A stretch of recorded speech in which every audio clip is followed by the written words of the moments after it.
Oh dah, okey dah. Syukur Alhamdulillah. Ya Allah ya Tuhanku ya Karim. Ya. Okey, kita panjatkan kesyukuran ke hadrat ilahi kerana kita diberikan lagi ruang beberapa minit untuk bersama. Mudah-mudahan sedikit yang kita dapat ini juga akan memberi manfaat. Okey, jadi sekali lagi kepada yang apa yang kata-kata yang tidak jemu menunggu, kita masih lagi membincangkan tajuk yang ketiga. Maka kita kata kalau kita melihat apa yang dikatakan oleh Hamka, ulama Nusantara yang sangat istimewa, orang yang ingat kematian dengan akal dan hikmahnya, maka dia kata tidak ubah seperti orang yang ingin pergi haji. Ini kalau kita melihat Profesor Dr. Hamka yang mengarang tafsir Al-Quran Al-Azhar dalam penjara, yang dihukum penjara, yang kerana didakwakan berbagai-bagai, sedangkan beliau adalah seorang ulama yang sangat hebat, mengatakan kalau orang yang ingat nak mati, orang yang mengingat kematian, terima kasih banyak kerana sudi masih menunggu sebenarnya. Umi pun masih berusaha juga menyelamatkan beberapa minit yang tinggal. Okey, mudah-mudahan, sebab syukur asal kita lambat sikit kalau di Selangor. Jadi kita ambil kira, kita kata kalau mengikut Profesor Dr. Hamka, okey, bahawa dia kata orang yang sentiasa mengingati mati, orang yang kata orang yang mengingat mati itu dengan akalnya, okey, dengan kebaikan-kebaikannya. Maknanya dia ingat bukan saja ingat sebagai lintasan. Assalamualaikum. Minta maaf atas gangguan internet, tak dapat nak katakan. Profesor Hamka mengatakan bahawa orang yang mengingat mati dengan akalnya, artinya dia ingat sungguh-sungguh, dengan perasaannya, dengan perbuatannya, diibaratkan sama seperti orang yang nak pergi haji. Okey, ibaratkan orang nak pergi haji, maka dia kata apa? Sepanjang dalam perjalanan dia nak mengerjakan haji itu, dia tidak pernah lupa bahawa dia akan mengerjakan haji. Dia akan dia akan mengerjakan haji dan dia menyediakan bekal dan belanja yang cukup, dan kita kata supaya hajinya itu dapat haji yang mabrur, kita kata. Begitulah seperti orang yang mengerjakan haji, fikirannya tertumpu kepada matlamat. Orang nak pergi haji, apa pun terjadi, matlamatnya adalah nak buat haji. Itu sama seperti orang yang berniat memikir nak mati. Apa pun aku buat, ke mana pun aku pergi, apa pun keadaan aku kena ingat aku akan mati. Dalam keadaan apa sekalipun, ya, maka sekali lagi kita nak bangun balik kekuatan, sejauh mana dan sedalam mana, selama mana, sepanjang mana dalam kepala kita mengingat ada kematian. Okay, kalau orang pergi Mekah dari mula nak siap beg, nak siap jubah, nak siap segala, dalam perutnya, dalam hati, dalam perasaan, dalam perbuatannya, terus untuk melengkapkan dirinya, untuk menyempurnakan dirinya, menyediakan persiapannya yang dia akan ke Mekah. Okay? Maka dia katakan matlamat untuk mati dan dia tidak banyak, tak ada was-was. Dia tak ada was-was, ya ke tidak ada mati. Dia juga kita katakan tidak panjang angan-angan. Orang nak pergi Mekah tak ada cerita nak beli cincin, nak beli emas, nak beli jubah, nak beli kurma, nak beli apa, tak. Orang pergi Mekah dari mula sampai ke Mekah, sampai hajinya selesai, dia tak ada fikir nak beli A, nak beli B, tapi dia nak buat haji. Jadi sama seperti semangat orang nak mati. Orang nak mati di mana-mana pun, bila-bila pun, apa pun dia buat, apa yang terjadi, dalam kepalanya, ini kita kata yang mengingat pakai akal. Dalam kepalanya dia mesti ingat dia akan mati. Dia akan bertemu dengan mati. Kalau dia sedang bekerja, dia tidak akan bekerja malas-malas. Dia tidak akan kerja cuai-cuai. Dia tidak akan bekerja sambil lewa. Dia tidak akan bekerja curi tulang. Dia tidak akan bekerja atas nak memenuhi kehendak bos je. Tak. Bos yang dia jaga masa dia kerja ialah Allah. Orang yang ingat mati bila dia bekerja, dia rasa dia bekerja pertama niat kerana Allah. Dia bekerja dengan Allah. Dia bekerja melihat. Dia merasa dilihat Allah dan dia bekerja kerana Allah. Kerana dia memikirkan hasil kerjanya adalah had kepada Allah. Orang yang nak ingat nak mati, dia ingat buat persediaan. Sebab tu kalau bercakap, jangan cakap banyak-banyak. Nanti mati tak sempat minta maaf. Kalau dia memberi, dia nak bagi sungguh-sungguh. Kerana esok tak tahu ada boleh sempat memberi ataupun tidak. Dia memberi bukan nak tunjuk orang, bukan nak kamera, nak WhatsApp, bukan nak buat gambar besar, bukan nak buat cek besar. Aku buat lillahi ta'ala kerana Allah, mudah-mudahan di akhirat esok akan dapat bekal. Maka kekuatan orang yang mengingat kematian dengan sungguh-sungguh, dia tidak akan bercakap lara, dia tak akan buat kerja cincai-cincai, dia tak akan sakit hati dengan orang, dia tidak akan menyakitkan hati orang, dia mencuba untuk tidak buat dosa, dia mencuba untuk tidak cuai, dia tidak curang, tidak malas. Okey, ini kekuatan. Maka kita katakan, maka dirasakan sebagai nyawanya tidak akan sia-sia melainkan untuk melakukan sebanyak-banyaknya kebaikan dan ketaatan. Dia pusing kok mana pun, dia nak dapat baik. Dia nak buat baik. Okay? Inilah rahsia mengapa Rasulullah menganjurkan umatnya supaya sentiasa mengingati mati. Kalau dia ada hari ini hari terakhir. Semua nak buat yang terbaik. Nak melawat orang sakit yang terbaik. Nak bertolong orang. Nak buat nak apa sajalah kekuatan apa saja ibadah. Dia nak buat yang cara terbaik kerana dia tahu ini hari terakhir. Kita selalu bayangkan kita hari terakhir. Okay? Ingat mati bukan suatu yang pasif. Ataupun satu yang jumut. Bukan orang yang otak kecil ni yang katakan ingat mati dah. Okay? Orang yang ingat mati, dia melatih diri untuk membaiki dirinya supaya sentiasa tidak terjebak dengan dosa. Sentiasa tidak melawan perintah Allah. Sentiasa tidak melakukan larangan Allah. Ini menjadi sebab itu kita kata orang yang paling bijak, semari kita dah bincang, orang yang paling bijak, yang paling cerdas kata Nabi adalah orang yang sentiasa ingat mati. Dia tak sempat nak kata orang, dia tak sempat nak maki orang, dia tak sempat nak marah orang. Dia tak sempat nak simpan-simpan apa yang dia patut kerana ini hari terakhir baginya. Ingat mati bukan pasif, bahkan dia satu yang sangat aktif, yang satu dinamik dan sangat produktif. Pertama, dia aktif. Aku tak boleh malas-malas kerana aku tak tahu esok aku boleh buat kerja ni ke tidak. Esok aku boleh habiskan kerja ni ke tidak. Jadi orang yang sentiasa ingat mati, dia kalau bekerja nak yang terbaik, kalau boleh nak siap. Okay? Kerana dia tahu Allah sedang tengok dia, Allah bersama dengan dia, dia buat kerana Allah dan dia nak serahkan hasil kerjanya itu kepada Allah. Okay? Sebab itu dia jadi aktif, dia jadi positif, dia jadi dinamis dan dia jadi produktif. Dia nak buat. Tak payah tangguh-tangguh. Sebab tangguh-tangguh esok tak tahu ada ke tak ada. Kau nak membagi kejap tu, kau nak tolong pun hari tu, kalau nak apa pun hari tu. Bukan soal kematian itu saja yang menjadi fokus, tetapi bekalan untuk melalu dan melintasinya lebih utama. Bukan dia ingat mati duduk bersila dah. Ingat mati itu mendorong dia berjuang habis-habisan, melakukan apa yang terbaik supaya dapat jadi bekal. Segala kebaikan yang dia lakukan, orang nampak tak nampak, orang puji tak puji, dapat penghargaan tak dapat penghargaan, dapat hadiah ke tak dapat hadiah, aku tak kira yang itu, katanya. Aku kira hari ini aku nak mati dalam keadaan aku sudah menyelesaikan tugas aku dengan baik. Inilah yang didoakan oleh Sayyidina Uthman bin Affan, bahawa ya Allah Tuhanku, jadikan hari terakhir aku, hari aku dapat buat benda, membuat ibadah yang paling kamu suka. Jadi kena belajar pula apa ibadah-ibadah yang paling Allah suka. Okay? Allah suka buat kita melawat orang sakit, memberi orang susah, bantu orang miskin, buat amal jariah, bantu anak yatim. Contoh benda-benda yang Allah suka. Maka hasil daripada rasa positif, rasa aktif, rasa dinamik tadi, kita tak boleh malam-malam, tak boleh tangguh-tangguh. Kerana kita memikirkan bahawa kematian itu akan datang bila-bila masa. Okay? Maka kalau dia diberi tugas, dia nak melakukan yang terbaik. Kalau dia masak, dia nak masak yang paling sedap. Kalau dia berkemah, dia nak buat kemah yang paling baik. Ini kekuatan. Dia merasa peluang untuk melakukan kebaikan-kebaikan itu adalah yang terakhir buatnya.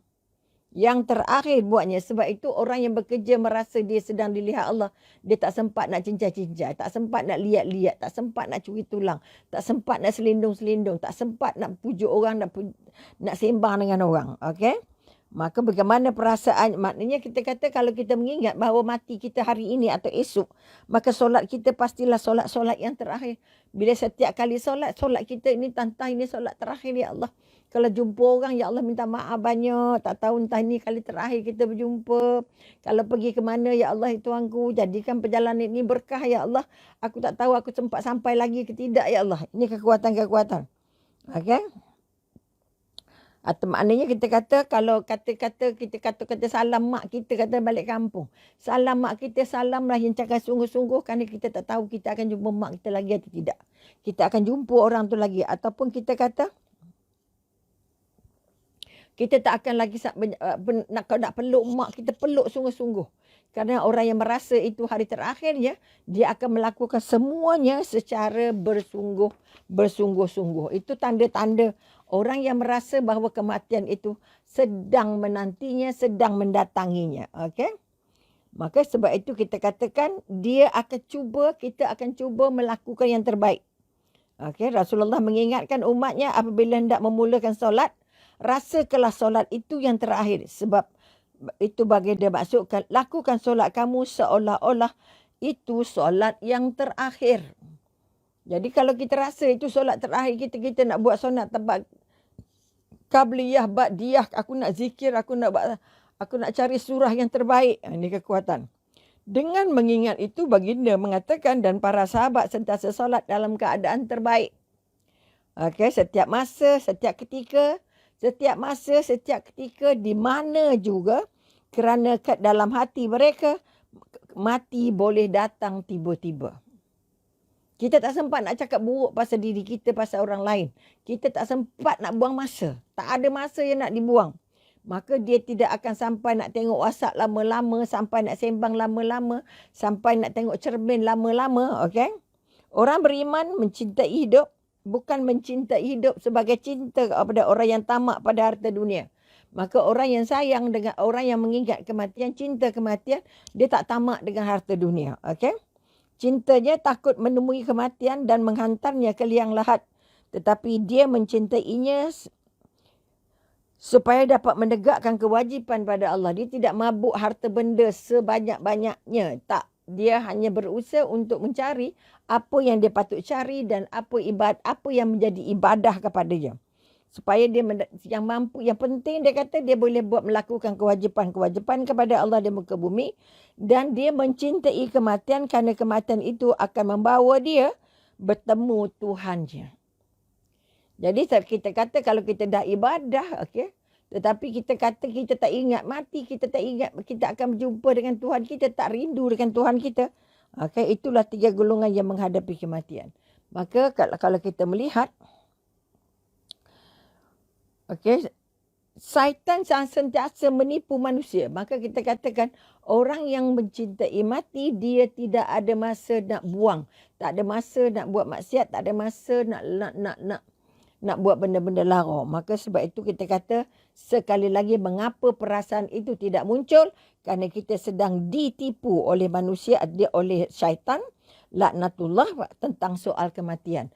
Syaitan kata tak payah fikir matilah, mati akan datang. Salah satu cara macam mana syaitan menyesatkan kita ialah dengan menipu daya ingatan manusia yang kononnya kematian itu masih jauh. Syaitan selalu bisik, aku muda lagi, jauh lagi kematian. Sebab itu akhirnya dia dorong kita supaya lalai dengan angan-angan menganggap mati itu masih jauh. Padahal di hadapan mata kita seringkali terbaca kisah kematian yang tiba-tiba. Kita banyak dengar berita orang mati tiba-tiba. Tapi iblis bisik kat kita, lambat lagi, engkau muda lagi, engkau sihat lagi. Lambat lagi mati. Jadi kita akhirnya, ataupun kita kata contohnya, kita ambil contoh. Kita ambil contoh bencana alam.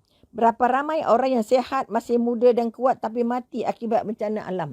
Kita ambil tsunami, 300,000 yang mati ketika semua letupan gunung berapi, bah besar, gempa bumi dan sebagainya. Okay, begitu juga dengan wabak penyakit yang menyerang tiba-tiba. Kalau kita kata di Malaysia saja, kita ada sekarang ada COVID, sudah berapa banyak ada? 300,000, 200,000 yang meninggal kerana COVID. Okay.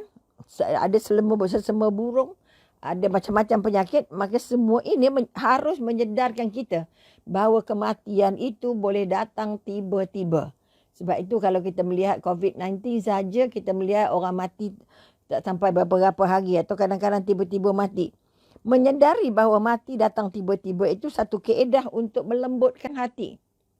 Siapa yang ingat mati, dia akan dapat melembutkan hatinya. Okay, sebagaimana yang dikatakan oleh Imam Ghazali, carilah hatimu di 3 tempat. Tengok hati kita ni lembut ke tak? Carilah hatimu di 3 tempat. Carilah hatimu sewaktu bangun membaca Al-Quran. Hatinya hidup ke mati? Hati yang hidup dia akan ingat mati. Okay? Jika kamu tidak menemui, carilah hatimu itu ketika mengerjakan solat. Jadi kalau mengerjakan solat kita khusyuk ke tidak? Kita rasa tak ini solat terakhir? Kita rasa tak kita nak buat yang terbaik?